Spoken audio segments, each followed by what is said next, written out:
I'm going to read another poem on the subject of the evening, and I have to tell you, I very, very rarely read this piece. And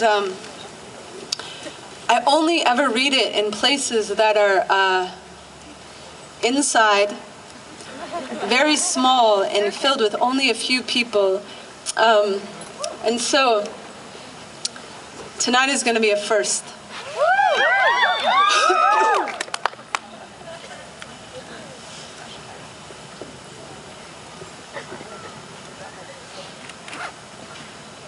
There is a reason my body creaks like a closing casket every time I fuck with the lights left on. It is the same reason my friend sets fire to photographs of birds and follows the smoke with pleading eyes. We both had years when the phoenix didn't rise. When we slept in beds of cindered feathers and held hollow ashen beaks the way other kids hold ice cream cones, I sucked the bones of a songbird's rotting wing, and you think your pills are gonna fix me, doctor. You think I'm gonna chase this down with water. The shame as loud as his next girl's nightmares.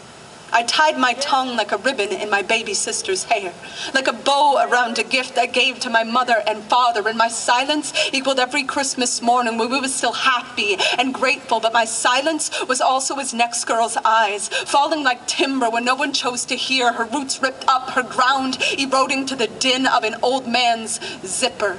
20 years later, I wake in damp sheets, my body trembling to the ghost of her voice cracking like a frozen lake, and I don't even know her name. Never saw her face.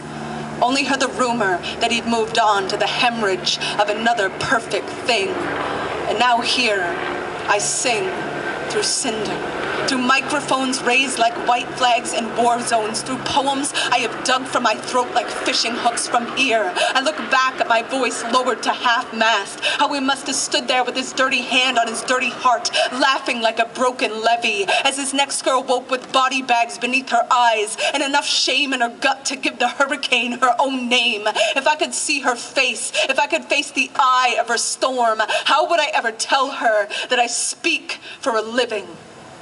But I offer my own wounds as condolence. Would I say his claws carved me animal?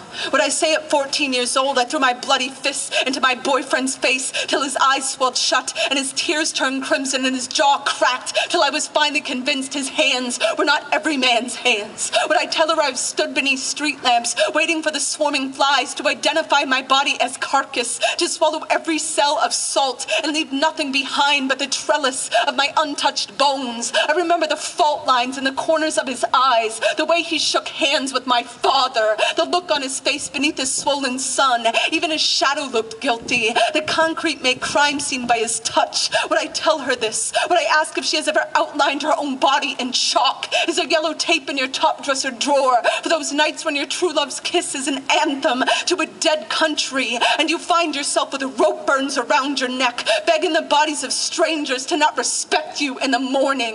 In the morning, I shovel my blood from the white snow. I wipe my frantic breath from the window, and I bind my breasts so that something will hold my breath so tight not even the air in my lungs could be identified as woman. Woman, are you a carbon copy of myself? Is there a boy inside you painting your cells with a charcoal of cindered feathers so you will never again glow in the dark the way girls do? Woman, if I knew your name, if I could face the eye of your storm and the warning locked in my voice box that never came, would I tell you all of this? And after that, would I ever find the nerve to admit that even if I could, I wouldn't take my silence back?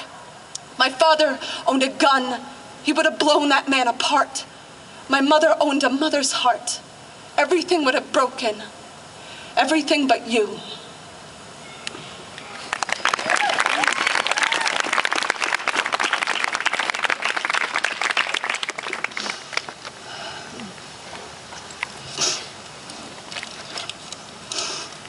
My hands are too cold to feel the paper.